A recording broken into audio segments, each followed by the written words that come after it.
disclaimer. Before we begin this video, I must say one thing.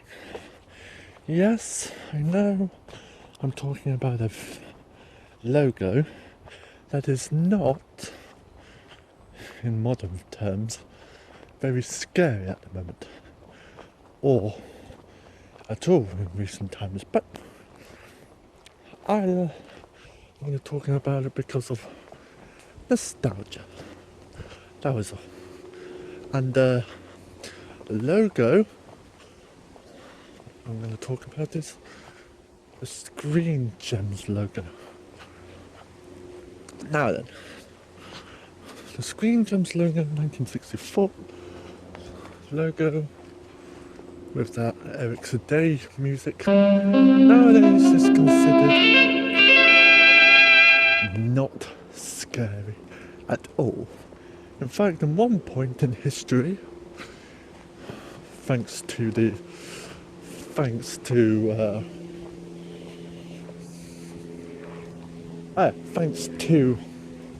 logo enthusiasts, was considered one of the all-time most overhyped and overrated scary logos in history. But we're not talking about that. I'm alongside Viacom Fear Doom and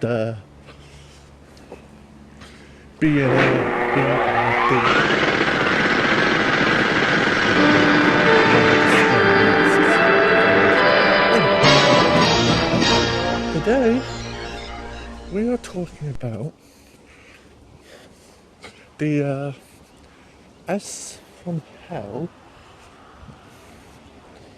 The S from Hell movie, or mock documentary from 2010. It was featured on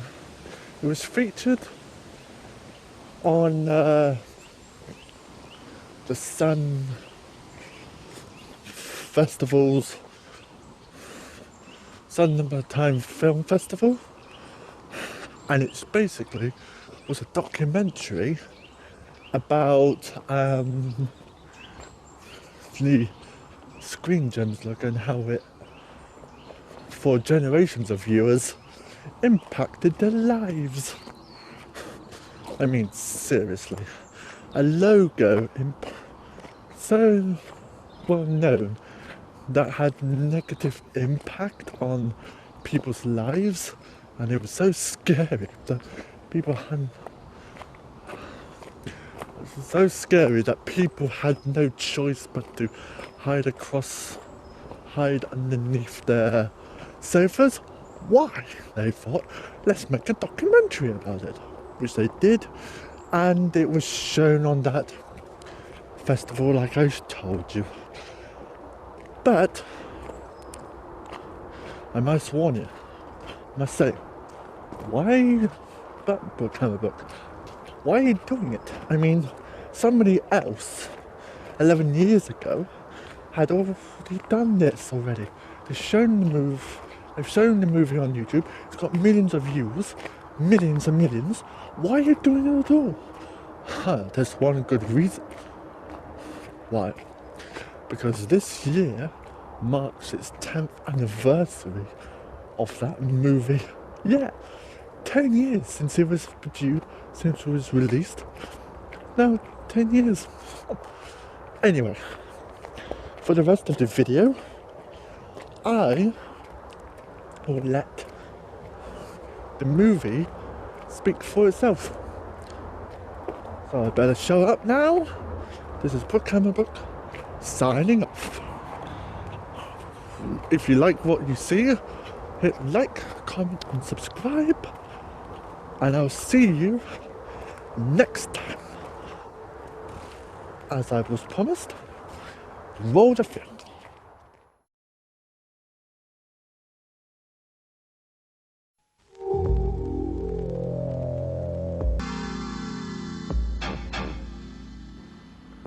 Oh yeah, what's odd is I don't remember specifically when it started. I think it just suddenly dawned on me that this thing that I was seeing after, something happy like The Flintstones or Bewitched was going to hurt me, or I don't know what I expected it to do. That's really the creepiest part, I guess you could say.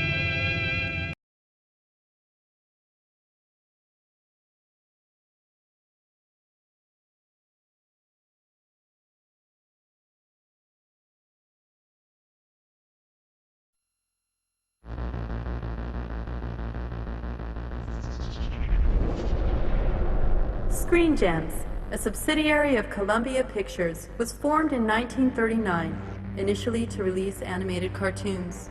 For decades, its name was presented as if carved from marble alongside the Columbia Torch Lady. This title treatment followed every Screen Gems production, seemingly without incident. In 1964, the company was rebranded with a newly designed modern logo accompanied by an 8-note synthesized melody composed by Eric Sidé. This pairing caused widespread fear and unease in an entire generation of TV-watching children. To this day, it's known as the S from Hell.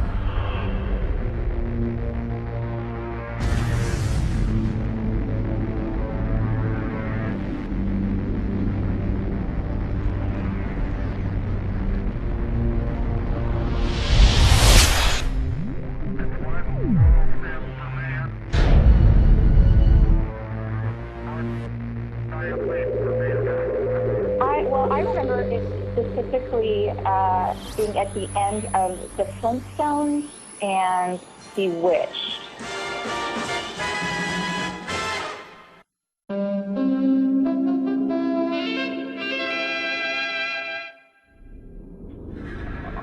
People have different names for it. They also call it the personification of all things evil.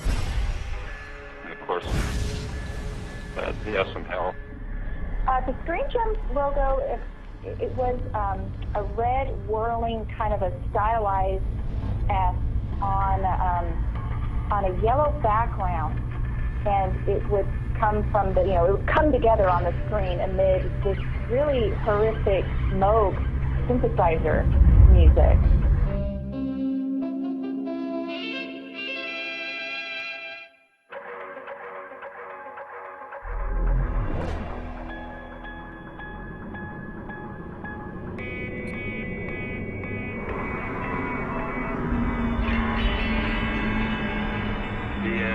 Screen Gems logo on the screen comes on with two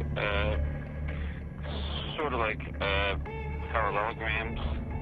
One is at the top of the screen, and that's like the smaller one, and then there's a large one at the bottom of the screen, and then gradually they come toward each other, and the small one on top gets larger, and the bigger one on the bottom gets smaller. And then as they come near each other, they wrap around a small spot or dot that kind of comes up in the middle of the screen. And then as all that's happening, the word Screen Gems kind of come forward on the lower half of the screen. And it almost looks like one of those radiation warning signs that you would see posted on fallout shelters. I'm not sure I made that connection when I was 5, but that's kind of what it looks like. The music was music of nightmares.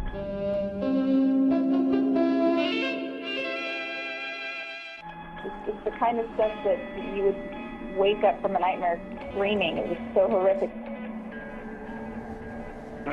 That's really the music is the creepiest part, I guess you could say.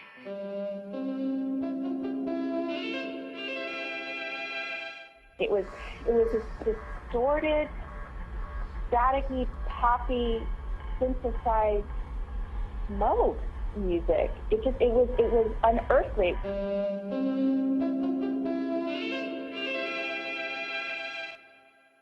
I've heard it's actually it's like in 2 portions. The first portion I've heard was they recorded violins, and then they ran the tape in reverse, and that gives it that different sound effect.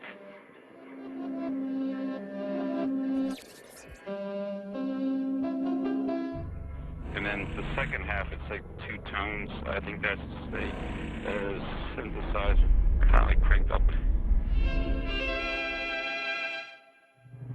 I'll tell you what really got me and a lot of other kids, that end, you know, right there, the end, very hard.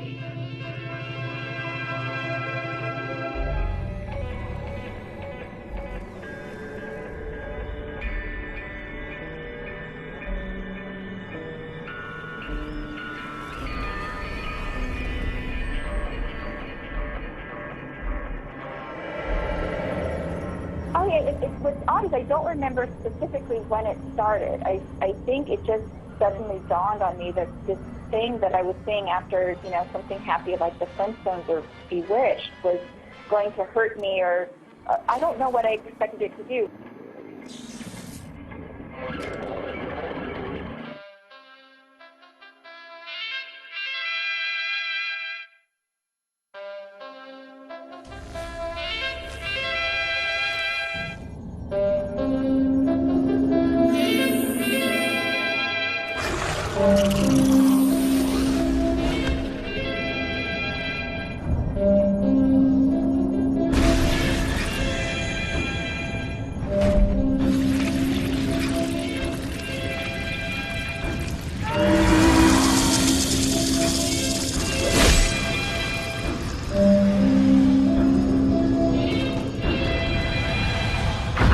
Sister, well, I still do, she's still around, and one of her favorite torments she liked to do was to hold me down and to brush her hair over me and say "Screen Jim" over and over, just to torment me.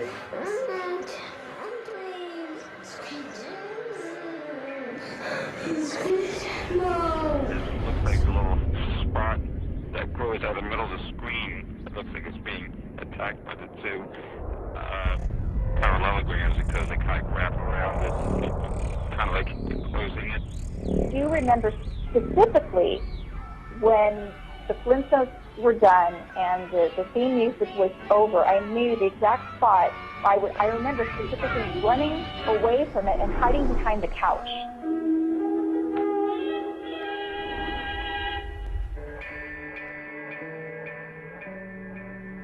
I remember, and again, this is, you know, hazy, I was 5 or 6, but I remember the Screen Gems logo coming to me in a dream and just in my face, but it was, in my dream it was blue. I don't know why it changed color in my dream. Maybe my brain was trying to protect me a little bit from this image, but yeah, it was after me.